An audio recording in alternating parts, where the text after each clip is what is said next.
Assalamualaikum, this is me Amir Murad and today our topic is about homeostasis, second chapter of class 10 biology. तो homeostasis क्या होता है इसके बारे में जानते हैं। बायोलॉजी का सेकंड चैप्टर हम शुरू करते हैं होमोस्टेसिस। ऐसा प्रोसेस होता है होमोस्टेसिस जहां पर एक ऑर्गेनिज्म उनका जो इंटरनल एनवायरनमेंट है वो एक्सटर्नल एनवायरनमेंट के साथ मेंटेन रखता है, इसको होमोस्टेसिस कहते हैं।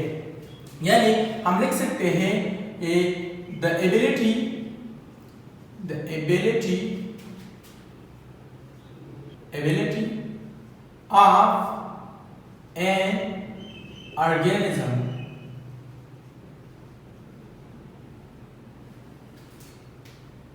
to maintain its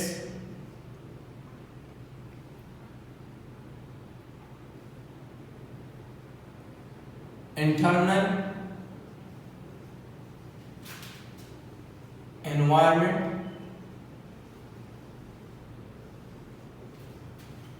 constant।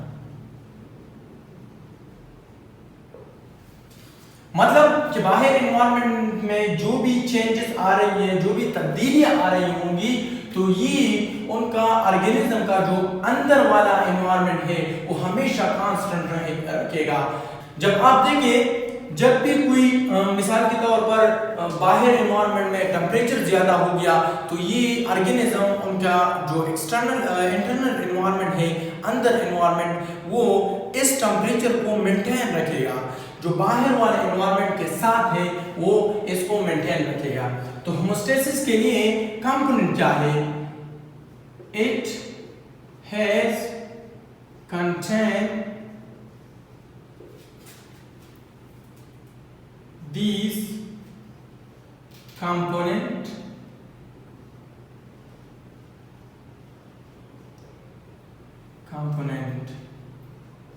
number first solute, second one water पानी and temperature। देखो, होमोस्टेसिस वो अमल है जहां पर एक ऑर्गेनिज्म की वो सलाहियत, the ability of an organism, यानी ऑर्गेनिज्म की वो सलाहियत जो वो क्या करते हैं, to maintain its internal environment constant, कि वो अपना जो अंदर इसका एनवायरनमेंट है उसको मेंटेन रखे। मिसाल के तौर पर अगर हमारे पास जो एक्सटर्नल एनवायरनमेंट होता है, एक्सटर्नल एनवायरनमेंट,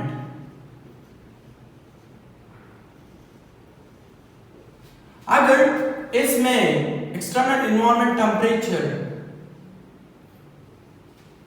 टेम्परेचर इंक्रीज हुआ, बॉडी का नॉर्मल टेम्परेचर हमारे पास है 37, अप्रॉक्सीमेटली 37 के ये बराबर होते हैं। जैसे कि एक्सटर्नल एनवायरनमेंट में अगर ये टेम्परेचर ज्यादा हो गया तो ऑर्गेनिज्म इसका जो अंदर वाला एनवायरनमेंट है वो क्या करेगा, वो इसे हमेशा कांस्टेंट रखेगा, यानी 37 ही रखेगा, 37 डिग्री ही रखेगा, 38 तक ये पहुंचता है। जब बॉडी का मतलब टेम्परेचर बहुत ज्यादा होता है, इससे बढ़ जाता है, तो फिर वहां पर बहुत सारे सेल्स या ऑर्गन काम छोड़ देते हैं और इंसान इससे डेथ भी काज हो सकती है। तो इसलिए ऑर्गेनिज्म की वो सलाहियत जो उसका अंदर वाला एनवायरनमेंट है उसे मेंटेन रखता है, उसे कांस्टेंट रखता है, इसको कहते हैं होमोस्टेसिस। ठीक है, इस तरह इसके जो कंपोनेंट हैं हमने बताया कि पहला सॉल्यूट है, कि बाहर सॉल्यूट कितना है, बॉडी को सॉल्यूट कितना चाहिए, मकदार इसका कितना है, अमाउंट कितना है। ठीक है, यानी अमाउंट कितना है इसका। दूसरा वाटर है, यानी पानी इसको जरूरत कितना है, ज्यादा जरूरत है, कम जरूरत है पानी का, या इसके बॉडी में पानी बहुत ज्यादा है, इन चीजों को मेंटेन रखना। और तीसरी जो चीज है वो टेम्परेचर को एक्सटर्नल एनवायरनमेंट के साथ और वाटर को और सॉल्यूट को, इन तीनों को एक्सटर्नल एनवायरनमेंट के साथ मेंटेन रखना, इसको होमियोस्टेसिस कहते हैं। आप लोग होमोस्टेसिस या होमियोस्टेसिस जो भी बोलते हैं। ऑस्मोरेगुलेशन। यहां पर क्या होता है कि the process by which organism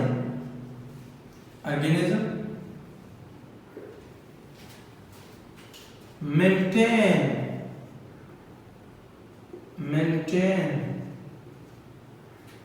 amount of solute and water। वो प्रोसेस, वो अमल जहां पर ऑर्गेनिज्म जो सल्यूट होता है और वाटर, इन दोनों का अमाउंट को, मिकदार को मेंटेन रखता है, कांस्टेंट रखता है, इसको ऑस्मोरेगुलेशन कहते हैं। बाद जगहों पर प्लांट जो होते हैं वो मुख्तलिफ जगहों पर रहते हैं, जैसे कि फ्रेश वाटर में हुआ तो वहां पर पानी ज्यादा होती है, तो इसको मेंटेन रखना, यानी बॉडी को ज्यादा जरूरत भी पानी की नहीं हो सकती, तो इसको बाहर जो फ्रेश वाटर है इसके साथ मेंटेन रखना, इसको ऑस्मोरेगुलेशन कहते हैं। ऑस्मोरेगुलेशन क्या है? The process by which organism, वो अमल जहां पर organism maintain amount of solute and water, कि वो मेंटेन रखे, वो क्या कांस्टेंट रखे, जो सॉल्यूट का मिकदार है और वाटर का मिकदार बॉडी में अंदर, ऑर्गेनिज्म के बॉडी में अंदर जो होता है। एक्सक्रीशन क्या होता है? यानी वेस्ट मटेरियल को, वेस्ट प्रोडक्ट को बॉडी से, जिस्म से बाहर रिलीज करना एक्सक्रीशन है। इस एक्सक्रीशन के लिए बहुत सारे ऑर्गन हैं, जैसे कि लंग हो गया, लंग्स क्या करते हैं? CO2 को रिलीज करते हैं। स्किन स्वीट्स को, यानी पसीने को रिलीज करते हैं, नाइट्रोजनियस गैस उसमें होते हैं वो रिलीज करते हैं।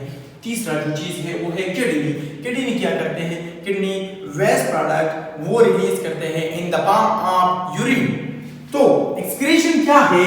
Elimination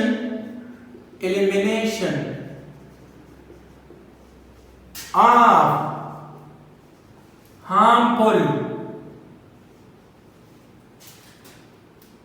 solute and excess amount of water। पानी अगर बॉडी में ज्यादा हो तो वो भी एक्सक्रीट करते हैं। एक्सक्रीशन क्या है? एलिमिनेशन, निकालते हैं आप हार्मफुल सॉल्यूट, वो सॉल्यूट जो नुकसानदेह हो, जो बॉडी को, जो ऑर्गेनिज्म के बॉडी को नुकसान देते हैं, वो and excess amount of water, यानी हार्मफुल सॉल्यूट को और ज्यादा पानी को बॉडी से एलिमिनेट करना, निकालना, इसको एक्सक्रीशन कहते हैं।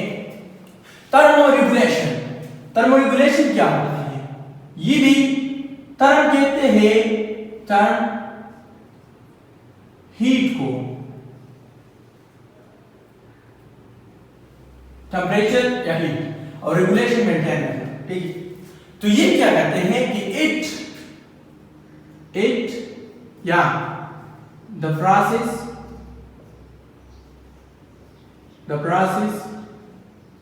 by which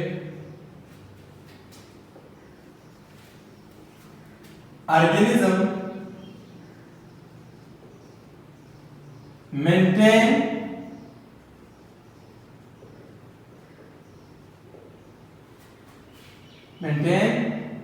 its internal temperature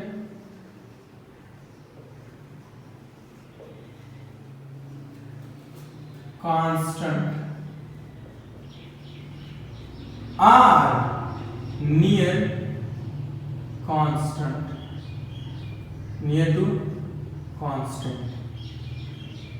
या तो ये बॉडी का इंटरनल टेम्परेचर को कांस्टेंट रखेगा, मेंटेन, यानी मिसाल के तौर पर बाहर बहुत ज्यादा गर्मी है, बाहर टेम्परेचर बहुत ज्यादा है, तो वो ऑर्गेनिज्म क्या करेगा कि वो टेम्परेचर को मेंटेन रखेगा कि ना ज्यादा बढ़े ना ज्यादा कम हो। यानी बॉडी का नॉर्मल टेम्परेचर जो कोर टेम्परेचर है वो है हमारे पास 37 डिग्री सेंटीग्रेड अप्रॉक्सीमेटली है। तो ये ऑर्गेनिज्म क्या करेगा, ये इस 37 डिग्री सेंटीग्रेड से ना टेंपरेचर को ज्यादा बढ़ा सकता है ना ज्यादा कम कर सकता है। तो बॉडी का यानी ऑर्गेनिज्म के बॉडी का वो अमल जहां पर वो इंटरनल टेंपरेचर जो बॉडी का अंदर वाला टेंपरेचर है वो कांस्टेंट रखता है, इसको कहते हैं थर्मोरेगुलेशन। और बॉडी का जो कोर टेंपरेचर है वो है 37 डिग्री सेंटीग्रेड। अगर ये ज्यादा बढ़ गया तो इससे बहुत सारे सेल डेथ होते हैं, जैसे कि हमारे पास होता है एंजाइम।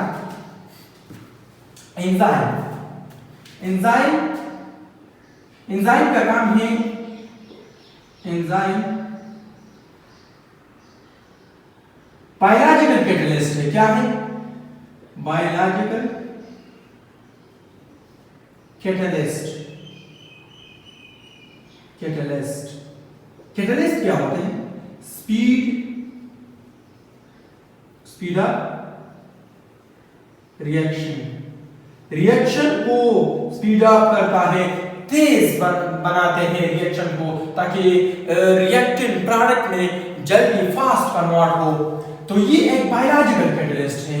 एंजाइम एक बायोलॉजिकल कैटलिस्ट है जो बॉडी में होता है। इसका काम है कि वो बॉडी में जितने भी रिएक्शन हो इसे स्पीड अप करते हैं, उसे तेज करते हैं, ठीक है, उसे तेजी से होने देते हैं। तो एंजाइम भी सुटेबल टेंपरेचर उसके लिए रिक्वायर्ड होती है, एक खास टेंपरेचर जहां से अगर वो टेंपरेचर ज्यादा होता है तो एंजाइम डिनेचर होता है, वो खत्म हो जाते हैं, ठीक है। तो एंजाइम या it work best with suitable temperature। एक खास टेंपरेचर पे ही एंजाइम अच्छा काम करते हैं।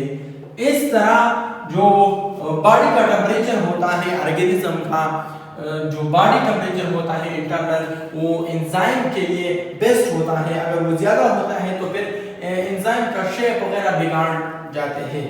देखो, अगर आपके बॉडी का टेंपरेचर 40 डिग्री तक पहुंच गया, रेज हो गया कितना 40 डिग्री सेंटीग्रेड, और या वो 35 डिग्री सेंटीग्रेड तक आ गया, तो इससे बहुत सारे ऑर्गन वो डेथ होते हैं और वो काम नहीं करते असल से, और इससे डेथ भी काज हो सकती है, यानी आपके ऑर्गन डैमेज होते हैं।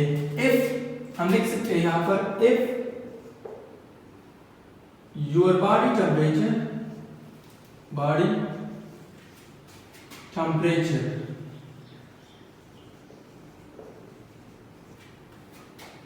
fall to 35 डिग्री सेंटीग्रेड और लेस, और इससे भी कम हो गया तो वो तो जाहिर बात है, एंड आर